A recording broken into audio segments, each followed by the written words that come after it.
Moi déjà bonjour. Ceci est le premier jour de mon journal d'apocalypse. Je suis pas sûre de combien de temps je vais pouvoir le tenir parce que je suis pas sûre de combien de temps je vais rester en vie. La situation a pris un tour vachement dramatique quand même. C'est pour ça que j'ai allumé des petites bougies et que j'ai un plaid. Je me suis dit que quitte à mourir, autant le faire dans des bonnes conditions. Puis je vais pas vous mentir, 2020, il pourrait arriver n'importe quoi, je serais même plus surprise. Hein. Encore hier, je disais à mes colocs que les aliens ils pourraient débarquer, je serais là. Peut-être que je nous ai porté la poisse. Après, ce serait pas plus con que le mec qui a bouffé une chauve-souris et qui a créé une pandémie mondiale. Hein. De toute façon, mais quelle idée de bouffer une chauve-souris? Je veux dire, c'est bien gentil, mais c'est dégueu ces trucs-là. Moi, je les touche pas avec un bâton. 2020, ça m'a appris quelque chose sur l'effet papillon. Je suis pas sûre de ce que ça veut dire l'effet papillon. À part pour la chanson de Benabar, mais j'essaie d'avoir l'air intelligente au cas où mes enfants tombent sur cette vidéo un jour. Après, je suis pas sûre que j'ai des enfants, hein, parce que je suis pas sûre que je vais rester en vie. Mais bon, de toute façon, je me fais chier, j'ai rien d'autre à faire. Ils ont coupé le wifi, c'est con. On est censé faire quoi maintenant? Bref, je suppose que je vais commencer par le commencement.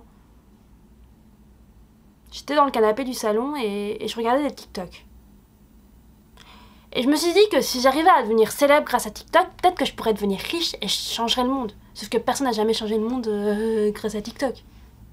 Du coup, je me suis dit que c'était complètement con et j'ai été sur Twitter. De toute façon, j'avais rien de mieux à faire. Et là, il y a un de mes colocs, Serra, il a commencé à m'engueuler parce que j'avais pas fait la vaisselle. Et c'est vrai, j'avais pas fait la vaisselle. Mais si j'avais voulu vivre avec ma mère, bah j'aurais pas bougé dans cette colocation au départ. Du coup, je lui ai dit d'aller se faire foutre. Il m'a répondu qu'il préférait que je sois morte. Et j'ai pas trouvé ça très sympathique. Parce que maintenant, si je meurs vraiment, bah il l'aura sur la conscience. Ça n'a rien à voir avec la suite de l'histoire. Hein. J'essaie juste de vous expliquer la dynamique de notre colocation. Du coup, les tensions étaient à leur paroxysme dans la villa. Et je suis retournée sur Twitter par esprit de contradiction. Et là, j'ai vu un tweet qui disait « MDR les gars, mon frère et moi, on promenait notre chien. Et là, mon frère s'est fait bouffer par un gars. Hashtag apocalypse zombie. » Je me suis dit que les gens étaient quand même sacrément cons. Puis on essaie de se distraire comme on peut en ces temps pareils. Hein. Puis de toute façon, croire que l'apocalypse zombie, ça peut arriver, c'est aussi con que les gens qui pensent que la Terre est plate. Sauf que là, j'ai reçu un message. C'était une de mes potes qui me disait « Meuf, il y a ma mère qui vient de se faire bouffer par mon père. Et mon père, il a pas l'air très très en forme. » Il faut savoir que cette pote-là, elle est très premier degré. Donc il est plus probable que sa mère se soit vraiment fait bouffer par son père plutôt qu'elle me fasse une blague. Là, j'ai commencé un peu à paniquer et puis les sirènes, ils ont commencé à retentir de la rue. Alors, je me suis mis à la fenêtre et j'ai regardé ce qui se passait. Et Sarah, il m'a dit « Panique pas, meuf, c'est sûrement encore les flics qui tapent sur quelqu'un. » Sauf que, pour une fois, ben, c'était pas le cas.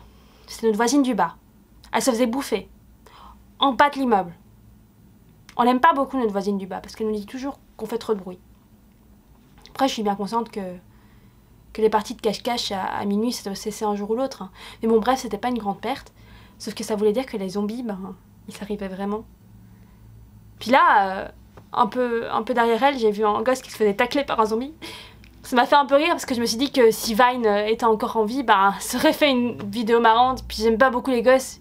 Du coup, je me suis tapé une barre et puis j'ai commencé un peu à paniquer parce que c'est bien gentil.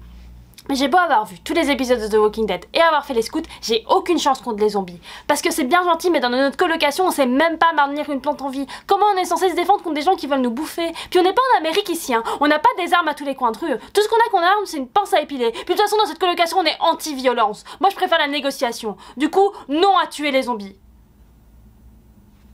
Mais j'ai quand même commencé à paniquer. Et là, Salomé, elle m'a dit, bah panique pas, parce que on vit au 5e étage.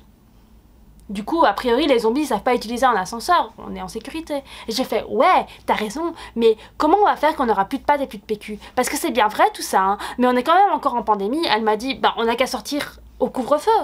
Parce qu'il y aura plus d'humains dans la rue, donc il y aura plus de zombies dans la rue. Je me suis dit, cette meuf, c'est une sacrée génie. Et donc j'ai commencé à me calmer. Et je suis retournée sur internet pour voir ce que les gens disaient à propos de l'apocalypse. Le hashtag apocalypse zombie sur Twitter commençait à monter. Puis là... il s'est passé un truc. Le wifi a coupé. Et là, ça a été la panique. Hein. Serra, il a pété un plomb. Il est parti en courant. Il n'est pas revenu de prix. Je suppose qu'il s'est fait bouffer. Et Salomé, elle s'est mise en position fœtale dans un coin du salon. Et elle n'a pas bougé depuis. Et Moi j'ai allumé des bougies et je fais cette vidéo. Je ferais peut-être bien d'aller voir si Salomé est toujours en vie, parce que si elle me laisse toute seule avec le chat, j'ai plus de chances de me faire assassiner par le chat que par les zombies. Du coup, à demain.